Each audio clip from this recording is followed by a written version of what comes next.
स्वागत है आप सभी लोगों का मेरे चैनल साइंस और टेक्नोलॉजी में। मैं अनुपम विपुल आप सभी लोगों का स्वागत करता हूं आज के शो फ्यूचर फ्राइडे में। If you want to watch this video in English please click the description and go to my English only channel. तो आज हम लोग बात करेंगे desiccant assisted air conditioning system के बारे में। तो आइए इसे समझते हैं। तो सबसे पहले समझिए समस्या क्या है। समस्या ये है कि हमारा टेम्परेचर जो है मतलब बॉडी का वो काफ़ी high temperature outdoor temperature manage कर सकता है अगर उसकी ह्यूमिडिटी नहीं हो। उसमें बहुत हाई ह्यूमिडिटी नहीं हो तो क्योंकि आपको ये समझना बहुत ज़रूरी है। सिर्फ टेम्परेचर जानने से कुछ नहीं होगा। 50 डिग्री सेल्सियस आप झेल सकते हैं वर्सेस 35 डिग्री में आप टैं हो सकते हैं। तो ऐसा कैसे हो सकता है? ऐसा होता है क्योंकि हमारी बॉडी अपना इनर कोर टेम्परेचर को मैनेज करने के लिए वो स्वेट का इस्तेमाल करती है। मतलब आप स्वेट करते हो उससे वो हीट बाहर निकलता है। स्वेट इवेपोरेट ही नहीं कर पाएगा आपके बॉडी से अगर आउटडोर ह्यूमिडिटी यानी जो आपके एम्बिएंट ह्यूमिडिटी है, रिलेटिव ह्यूमिडिटी उसका 100% हो चुका है। तो ये बहुत इंपॉर्टेंट बात है। इसीलिए टेम्परेचर पे एक रेड अलर्ट रहता है जो ह्यूमिडिटी डिपेंडेंट है। यानी कि अगर मान लीजिए 38 डिग्री सेल्सियस कॉमन टेम्परेचर है इंडिया में, लेकिन अगर उस टाइम में आपका रिलेटिव ह्यूमिडिटी 70% है, ये जानलेवा होने लगता है। कई बार आप लोग सुनते हो ना कि मतलब लोग हीट स्ट्रोक से मर गए। ये बहुत ज़्यादा होता है अगर टेम्परेचर भाग रहा है और ह्यूमिडिटी भी बहुत बढ़ गई है तो।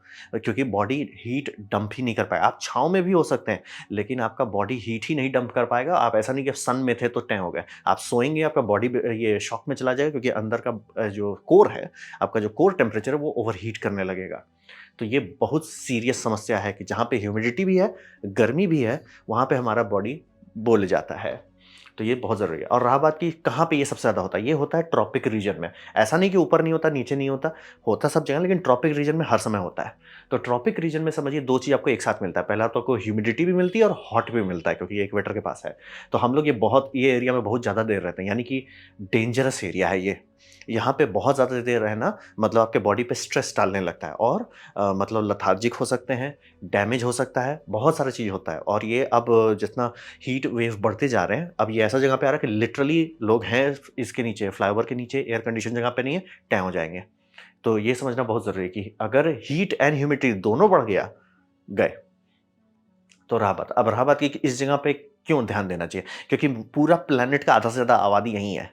मतलब अगर आप प्लैनेट कर लेंगे तो उसमें मेजॉरिटी आबादी आपका इंडिया और चाइना में आता है। उसमें ऑलमोस्ट और यूएसए का भी जो सेक्शन थोड़ा नीचे सेक्शन में वो भी मतलब इसके पास वाले एरिया में। एग्ज़ैक्टली उतना बुरा हालत नहीं है लेकिन वो भी सेफ नहीं है।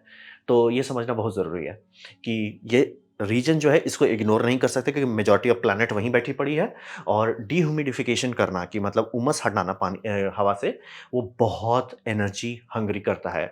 और आपका जो एयर कंडीशन चलता है उसमें आप देखते होंगे छोटा-सा पाइप रहता है जो पानी निकालता रहता है। अब बोले उसमें कितना लॉस हो रहा है? उसी में ज़्यादा बिजली जा रहा है आपका।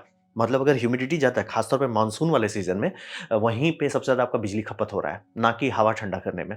तो ये सीरियस समस्या है। पहला, आधा से ज़्यादा आबादी वहीं पे है। जो ज़ोन जो है जहाँ पे आपको ह्यूमिडिटी भी मिलेगी और टेम्परेचर भी मिलेगा। अगर ह्यूमिडिटी और टेम्परेचर दोनों एक साथ बढ़ गया वो रेड ज़ोन में चल जाता है, यानी कि आप खतरे में पहुँच जाते हैं और ऊपर भी जा सकते हैं।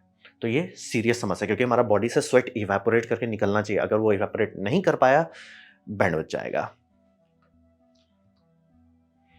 तो अब बात करते हैं डेसिकेंट सिस्टम के बारे में हम लोग क्यों बात कर रहे हैं। तो ये समझिए लेटेंट हीट और वेपराइजेशन यानी कि पानी को फेस चेंज करने के लिए बहुत ज़्यादा एनर्जी चाहिए। कितना ज़्यादा एनर्जी चाहिए? अगर उसे जूल्स में नापे जाएँगे तो आपको चाहिए 1 किलोग्राम के लिए लगभग 2260 किलो जूल चाहिए। ये किसी और यूनिट में बात करें तो ये समझिए 0.6 यूनिट बिजली इसको चाहिए होता है एक इसको यूनिट को 0.6 यूनिट बिजली चाहिए 1 किलोग्राम को कन्वर्ट करने के लिए। तो बहुत एनर्जी के बारे में हम लोग बात कर रहे हैं। तो वही समझिए। और एसी आपका समझिए आप चाहते क्या हो एसी का? आप चाहोगे कि एसी हवा से गर्मी निकाले और वो गर्मी बाहर डाल दे, ठीक है?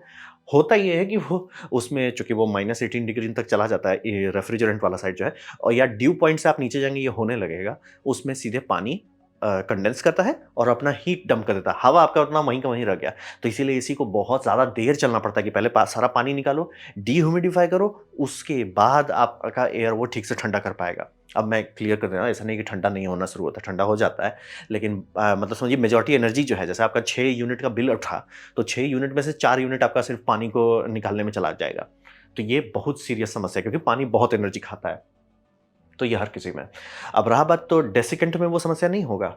जैसे आप कंप्रेसर वाले सिस्टम में देखते हैं, हम लोग पूरा मैथमेटिकली कैलकुलेट कर सकते हैं, सबको दिखता है। अब रहा बात तो डेसिकेंट वाले सिस्टम में भी तो यही होगा ना कि उसमें भी आपको एनर्जी डालना ही पड़ेगा? नहीं। ऐसा नहीं होगा। ऐसा क्यों? क्योंकि डेसिकेंट जो है वो एब्ज़ॉर्ब करता है, ना कि वो फ़ेज़ चेंज नहीं करता। यानी कि वेपर्स जो हैं, जो हवा में आपका वाटर मॉलिक्यूल है, वो उसको पकड़ लेता है। कन्वर्ट नहीं करता कि भैया तुम सॉलिड हो, लिक्विड हो, गैस हो, वो कुछ नहीं कर रहा, वो बस पकड़ लेता है। तो उसको उसी को हम लोग एब्ज़ॉर्ब कहते हैं। ये आपका फ़िज़िकल भी हो सकता है, केमिकल भी हो सकता है, डिपेंड करता है। और यहाँ पे कोई फ़ेज़ चेंज नहीं हो रहा है, यही सबसे इम्पोर्टेंट बात है। फ़ेज़ चेंज से आपको बचना है क्योंकि फ़ेज़ चेंज में ही बहुत एनर्जी लगता है। तो फ़ेज़ चेंज से आप बच रहे हैं। अब रहा बात कि आप एब्ज़ॉर्ब करोगे जो भी आपका मटेरियल है, इस तरह के आपको डिस्क देखने को मिलेंगे। ये सब डिस्क घूमता रहता है, डिस्क में से हवा गुज़रता है, हवा से मॉइस्चर जो है वो डिस्क में चला जाता है। फिर डिस्क जो है वो उसमें आप गर्म हवा डालते हो, वो इजेक्ट कर देता है। तो आपका जो इजेक्शन एयर है उसमें ह्यूमिडिटी चली जाती है। तो इनडोर एयर है, जो प्रोसेस्ड एयर है, वो उसमें ह्यूमिडिटी खत्म हो जाता है। तो वही है। तो वही समझिए कि जनरली आपको इस तरह वाले ट्रांसफार्मर में भी देखने को मिलेगा कि जब वो ड्राई रहता है तो एक कलर करता है, जैसे-जैसे वेट होता है यानी कि मॉइस्चर खाने लगता है, उसका कलर चेंज हो जाता है। चाहे वो ऑरेंज से ग्रीन में हो, चाहे ब्लू से पिंक में हो या और बाय द वे जो इंडस्ट्रियल वाले उसमें ऐसा नहीं होता है, लेकिन ये आप कॉमन सेंस के लिए देखने के लिए आपको मिलता है और इसको आप गर्म करके वापस इससे वाटर जो है इसमें एब्ज़ॉर्ब हुआ है उसे निकाल सकते हैं। फेस चेंज तब भी नहीं होगा। तो ये वही समझिए डेसिकेंट इसीलिए हम लोग इस्तेमाल करना चाहते हैं क्योंकि वो फेस चेंज का पूरा सर्किट ही बायपास कर रहा है। ये कम एनर्जी में बहुत पानी को निकाल सकता है और अगर आप ऐसा कर देते कि आपका जो एयर कंडीशन चालू हुआ और वो हवा सूखा था यानी कि मान लीजिए उसकी रिलेटिव ह्यूमिडिटी 20% है, बम बम, कोई टेंशन ही नहीं लेना है, लोड ही नहीं लेना। आपका एसी तुरंत रूम ठंडा कर पाएगा और बिजली भी ज़्यादा नहीं खाएगा। तो इसीलिए लोग डेसिकेंट सिस्टम पे पड़ गए हैं। अब रहा बात कि इसका लॉजिक क्या है? तो लॉजिक सिंपल ये है कि हवा को सुखा दो इवेपोरेटर पे डालने से पहले। यानी कि जो भी आपका कंप्रेसिव सिस्टम है जिसमें कंप्रेसर लगा हुआ है उसमें एक इवेपोरेटर होगा, एक कंडेंसर होगा। इवेपोरेटर पे बहुत ज़्यादा एनर्जी अगर ये पानी जमा हो जाता है तो वो बहुत एनर्जी उसका कर रहा है, वेपर कन्वर्शन में लॉस हो रहा है। वो आप नहीं चाहते, तो आप सूखा हवा डालना चाहते हो उसपे या जिसमें बहुत कम ह्यूमिडिटी हो, तो वो आपको करना है। अब रहा बात कि ये refrigeration does not need to deal with phase change energy. आपको फेज़ चेंज मतलब आपके रूम में जितना मॉइस्चर है, उस मॉइस्चर में एनर्जी है, वो मॉइस्चर एनर्जी आपका एसी ना निकाल के डेसिकेंट बाहर खींच देता है। तो बेसिकली डेसिकेंट एक चीट कोड लगा के बाहर निकाल दे रहा है। वो उस पे बोल नहीं रहे, भैया तुम फेज़ चेंज मत करो, तुम बस आ जाओ हमारे पास आ जाओ। तो भई आ तो गए, अब क्या? वो गर्म करके बाहर निकाल देता है और ये आपको फ़ायदा रहता है कि एसी में और वो गर्म जो बोल रहे हैं बहुत गर्म नहीं करना पड़ता है, बहुत मतलब गर्म रिलेटिवली और जितना पानी वो निकाल रहा है वो बहुत ज़्यादा है। तो इसीलिए इसको इस्तेमाल करते हैं। और कितना एनर्जी बचेगा मतलब ठीक है, ये आप कर देते हो एक बिल्डिंग में इस तरह के यूनिट लगा के आप कर देते हो, कितना फ़र्क पड़ेगा?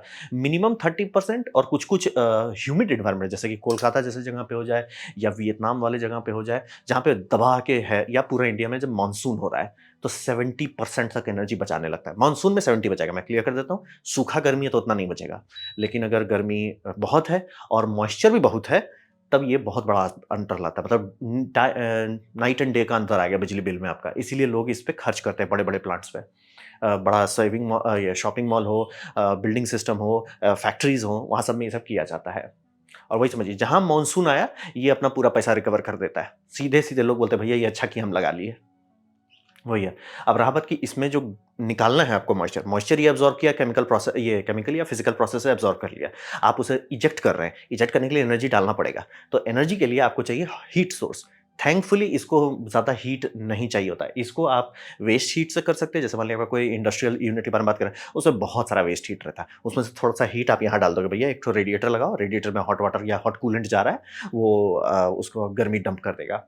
फिर आप रिजेक्टेड हीट से भी कर सकते हैं। कुछ-कुछ डिज़ाइन में जो एसी है, एसी का जो कंडेंसर है उसमें गर्मी निकल रहा है। वही गर्मी को इसमें डाल देते हैं हॉट साइड वाले में कि भूँज के तुम निकाल दो। वो भी डबल ये कर देता है, मतलब एफिशिएंसी बढ़ा देता है। या सोलर हीट भी कर सकते हैं, जो कि इंडिया में तो इसकी कोई कमी ही नहीं है। तो वो आप कर सकते हैं। तो लॉजिक वही है। और बाय द वे कुछ-कुछ डिज़ाइन में ऐसा होता है जिसमें मेम्ब्रेन रहता है ताकि लिक्विड अगर आप इस्तेमाल कर रहे हैं तो लिक्विड कंटामिनेशन ना हो। तो लॉजिक सिंपल है कि आप सूखा हवा देना चाहते हो एसी को, जितना सुखाना चाहेंगे आप सुखा लेंगे। जैसे जनरली कहा जाता है अगर इंसान है उस जगह पे तो कोशिश करेंगे कि 20% से नीचे ना उतारें, 25 को समझ लिए ऑप्टिमम मानेंगे। लेकिन अगर ह्यूमिडिटी बहुत ज़्यादा है, जो कि होता ही है बारिश के टाइम में या इंडिया के कोलकाता में, जब बेसिकली अगर आप वाटर बॉडी के आसपास हैं तो बहुत ज़्यादा ह्यूमिडिटी होगा। वहाँ वाले केसेस में ये बोलेगा भैया हम ह्यूमिडिटी निकाल देते हैं, एसी चलो रहो। और अच्छा खासा फ़र्क पड़ता है, मतलब बिजली बिल पे इतना फ़र्क पड़ता है कि बड़े-बड़े सिस्टम है, बिना इसके कोई एस्टैब्लिश भी नहीं करेगा सिस्टम को। अब रहा बात ऑप्शंस क्या है आपके पास। तो ऑप्शंस में आता है आपके पास दो टेक्नोलॉजी, इसमें आता है सॉलिड और लिक्विड डेसिकेंट। तो सॉलिड डेसिकेंट को जनरली इस तरह के व्हील्स बनते हैं, चक्का बनाया जाता है, बड़ा बड़ा चक्का। तो उस व्हील में बेसिकली करते क्या है कि उसमें लार्ज सरफेस एरिया देते हैं, इसलिए वो ऐसा नहीं कि एक सॉलिड ब्लॉक है, ऑब्वियसली उसमें कोरिगेटेड स्ट्रक्चर दिया जाता है ताकि पूरा हवा इधर से उधर जा सके। बहुत सरफेस एरिया चाहिए, अगर सरफेस एरिया कम है काम नहीं करेगा, तो सरफेस एरिया देते हैं। अब उसमें जनरली हनी कॉम्ब का स्ट्रक्चर बनाया जाता है, और किससे बनाते हैं डिपेंड करता है, कुछ उसमें मेटल यूज होता था। मेजोरिटी के टाइम में अभी खरीदिएगा तो ज़्यादा में सिरामिक ही मिलेगा। अब रहा बात उस पे कोटिंग क्या करता है जो एब्जॉर्ब करे, वो आप सिलिका इस्तेमाल करें। जूता का आप लोग खरीदते होंगे तो देखते हैं व्हाइट पैकेट आता है, वो वही वाला मटेरियल इसमें इस्तेमाल होता है। अलुमिना भी कई बार इस्तेमाल होता है, और जियोलाइट भी कई बार इस्तेमाल होता है। जनरली यही 3 में आपको मिलने वाला है। ऐसे हमारे पास है बहुत सारा ऑप्शन, वही मिलने वाला है। अब रहा बात, ठीक है, आप इसमें से हवा गुजारे, हवा से वो ह्यूमिडिटी खा लिया, अब वो ह्यूमिडिटी करे क्या? ह्यूमिडिटी को आपको रीएक्टिवेट करना होगा इसको, यानी कि इसको फिर से सुखाना पड़ेगा। इसको सुखाने के लिए हॉट एयर चाहिए, 150 डिग्री सेल्सियस तक का हॉट एयर चाहिए। अब रहा बात कि अगर हीट कम है, जैसे मान लीजिए सिर्फ 60 डिग्री, आप एसी का वेस्ट हीट डाल रहे हैं, वो अमाउंट बहुत है, मतलब किलोवाट बहुत है उसमें, लेकिन मतलब टेम्परेचर बहुत कम है। तो टेम्परेचर मान लीजिए नहीं जा रहा 70-80 में ही आप बोल जा रहे हैं, तो क्या ये काम करेगा? करेगा। इफिशिएंसी कम हो जाएगी। तो जनरली कहा जाएगा अगर आप वैसा कर रहे हो कि हीट बहुत नहीं डाल पा रहे हो, तो लोग बोलेंगे भैया ज़्यादा बड़ा यूनिट लगाओ, या ये ड्रम बहुत स्लोली रोटेट करो, तो वो आप बैलेंस कर सकते हो। तो वो हो गया कि आपका ये सॉलिड स्टेट डेसिकेंट सिस्टम पे चलाना।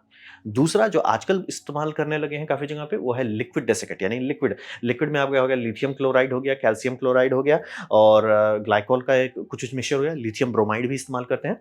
तो इस सब में फ़ायदा ये होता है कि ये पेनल्टी आता है, प्लम्बिंग आपको करना पड़ेगा। पानी कहाँ पे मतलब बेसिकली पानी है जिसमें नमक मिला हुआ है। तो वो कहाँ पे आप छिड़क रहे हैं, वो कैसे जा रहा है, उसको कलेक्ट कर रहे हैं और फिर उसे गर्म कर रहे हैं। अब रहा बात कि आप सोचो गर्म कर रहे हैं तो वो सूख नहीं जाएगा, नहीं, क्योंकि वो बहुत मॉइस्चर खाता है। आप पूरा मॉइस्चर ये नहीं कर पाएँगे, निकाल नहीं पाएँगे। सिर्फ़ आपको साइकिल करना है, बेसिकली मॉइस्चर को कंटिन्यूअसली बाहर निकालना है, आपको सुखाना नहीं है। तो ये जो लिक्विड रहता है, ये जैसे ही हीटर में जाता है, वो आराम से आपका हीट करके बाहर निकाल देता है, कोई टेंशन वाली बात नहीं है। और इसका आजकल लोग इस पे ध्यान इसलिए ज़्यादा दे रहे हैं, ये रीजनरेट 60 डिग्री सेल्सियस में होता है। यानी कि सोलर का जो पीछे सोलर प्लेट है, सोलर प्लेट के पीछे अगर आप ये लगाते हैं ये नॉर्मल स्पेस हीटिंग वाला, जिसे हम लोग कहते हैं फोटोवोल्टाइक थर्मल पैनल्स, वो अगर आप लगाते हैं तो उसमें इतना हीट मिल जाता है कि 60 डिग्री है। यानी कि आप एसी का चलाइए आराम से, और डेसिकेंट को रिचार्ज करते रहिए ताकि आपको टेंशन ना हो। डेसिकेंट्स आपका आराम से उमस निकालता रहेगा, कंटिन्यूअसली निकालेगा 24 जब तक गर्मी है, और गर्मी का कोई कमी है नहीं। तो यही इस्तेमाल करते हैं। बहुत सारे ऑप्शंस हैं, आपका एक्टिवेटेड एल्यूमिना है, ज़ेओलाइट है, सिलिका जेल है, लिथियम ब्रोमाइड है, कैल्शियम क्लोराइड। कैल्शियम क्लोराइड सबसे ज़्यादा अच्छा रेंज देता है। इसका मॉइस्चर कैपेसिटी है 140%, यानी कि अगर 1 किलो है तो मतलब ऑलमोस्ट 1 किलो 400 ग्राम वो पानी खा जाएगा, बहुत पानी खाता है कैल्शियम क्लोराइड। और एक्टिवेशन एनर्जी भी ज़्यादा डिपार्टमेंट नहीं है उसका, एक्टिवेशन एनर्जी लगभग समझिए 50-60 डिग्री सेल्सियस में ही निपट जाता है। तो काफ़ी लोग इसको प्रेफर करते हैं, और कई जगह पे कोशिश की जा रही है कि इसे ऐसा मेम्ब्रेन में रखो, जो मेम्ब्रेन में सिर्फ वाटर वेपर इधर से उधर जा सके, तो सिर्फ वो वाटर वेपर खाएगा और कंटेमिनेट नहीं होगा किसी और चीज़ से। तो यही इसका ऑप्शंस है आपका। सॉलिड वाला कर सकते हैं जो अब सबसे कॉमन है। अब लोग लिक्विड में आ रहे हैं क्योंकि लिक्विड ज़्यादा लो टेम्परेचर पे काम करता है और कैपेसिटी भी ज़्यादा रखता है, लेकिन फचांग बढ़ जाता है, बहुत बहुत फचांग बढ़ता है, आपको लिक्विड का सारा जुगाड़ करना पड़ेगा। या अगर उसे आप मेम्ब्रेन में कर रहे हैं तो वो खास तौर का मेम्ब्रेन बनाना पड़ेगा, तो डिपेंड करता है।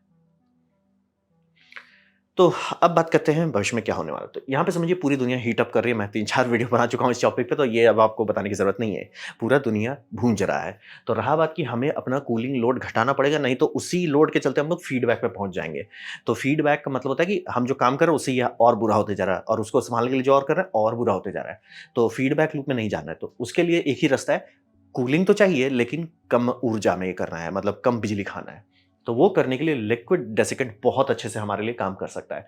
और वही बोले, इंडिया में सबसे बड़ा अभी कमी टेक्नोलॉजी है जिस चीज़ की, वो है सोलर पैनल। तो अपने लोग बनाने लगे हैं, सोलर सेल पे भी काम चल रहा है, लेकिन अभी हम लोग पीवीटी पैनल मास प्रोडक्शन में नहीं आए। ये यूरोप घुस गया है, हम लोग पीछे छूटे हुए हैं, हमें ज़्यादा ज़रूरत है। हमारा पैनल भूंजने पे आ रहा है और हम लोग बिहाइंड शेड्यूल चल रहे हैं इस पे।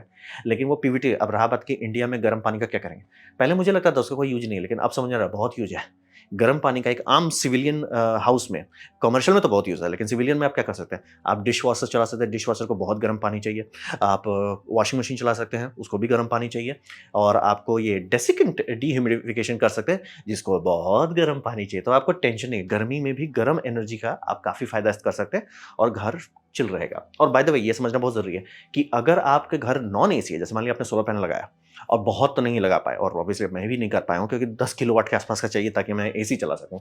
तो अगर हम वैसा करते हैं और हम पीवीटी कर देते हैं, तो अगर हम एसी नहीं भी चला, जैसे अभी 2 किलोवाट का, यही 2 किलोवाट मेरा पीवीटी पैनल वाला रहता, हम उसी मतलब जो बजट है, जो बजट में मैंने सोलर पैनल लिया उससे थोड़ा-सा ही बढ़ेगा पीवीटी में, और वो पीवीटी से मैं ये डेसीकेंट सिस्टम चला पाता।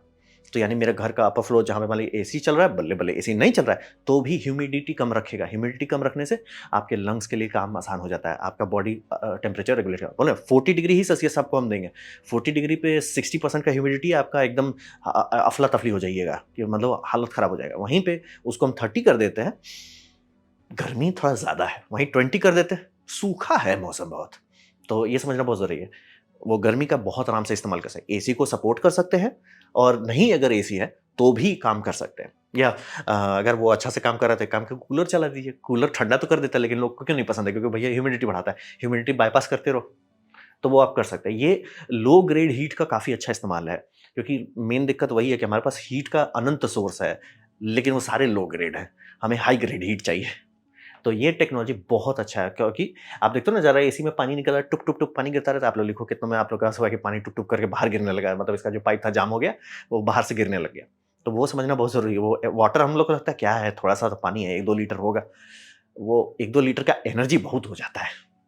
इसीलिए ये बहुत अच्छा ऑप्शन है। जैसे कि आपके बिल्डिंग सब में, बिल्डिंग में जहाँ पे ये एसी का हीट यूज़ करता है, पहली बात एसी कम बिजली खाता है, क्योंकि अब वो पानी का गर्मी नहीं हटा रहा, और वो उससे गर्मी आप निकाल दे रहे हो वाटर रिजेक्ट करने के लिए, वो एफिशिएंसी बढ़ जाती है। सीओपी दो तरफा बढ़ता है, आपका पहला लोड घट रहा है, इससे सीओपी बढ़ रहा है, दूसरा आपका जो इसका एग्जॉस्ट है वो कहीं जा पा रहा है, वो भी फ़ायदा दे पाता है। तो ये काफ़ी अच्छा टेक्नोलॉजी है, इस पे मतलब हमें कूदना है, और इंडिया में किसी को ज़ोर से, मतलब अगर सरकार को सही में देश को आगे बढ़ाना है, सब्सिडी इस पे डालना है, पीवीटी पैनल्स पे। नहीं तो हमारे सारे सोलर पैनल जल जाने वाले हैं बहुत जल्दी, 2030 तक में ही सबका बैंड बजना शुरू हो जाएगा। तो ये बहुत अच्छा डेवलपमेंट है कि लो ग्रेड हीट का काफ़ी अच्छा इस्तेमाल कर सकते हैं। पहले भी था, लेकिन पहले उतनी ज़रूरत नहीं थी, अब सबको ज़रूरत है। तो ये था मेरा प्रेज़ेंटेशन, आपका डेसिकेंट को एयर कंडीशनर से बूस्ट कैसे कर सकते हैं। उम्मीद करता हूँ आपको अच्छा लगा, कुछ सीखने मिला, कुछ समझ में आया। अगर ऐसा है, लाइक कर दें, दोस्तों के साथ शेयर कर दें, उससे मेरा काफ़ी भला होगा। नहीं अच्छा लगा, नहीं पसंद आया, कोई बात नहीं, आप डिसलाइक दबा सकते हैं। मैं कहूँगा डिसलाइक 2 बार दबाएँ, उससे मुझे पता चलेगा कितना पसंद हुआ है। मैं आपसे कहूँगा कमेंट लिखें, मैं हर कमेंट को पढ़ने की कोशिश करता हूँ। आपसे कहूँगा सब्सक्राइब कीजिए, बेल दबाइए अगर आप फ्री हैं तो। आपने वीडियो देखा, जान के मुझे बहुत खुशी हुई। धन्यवाद।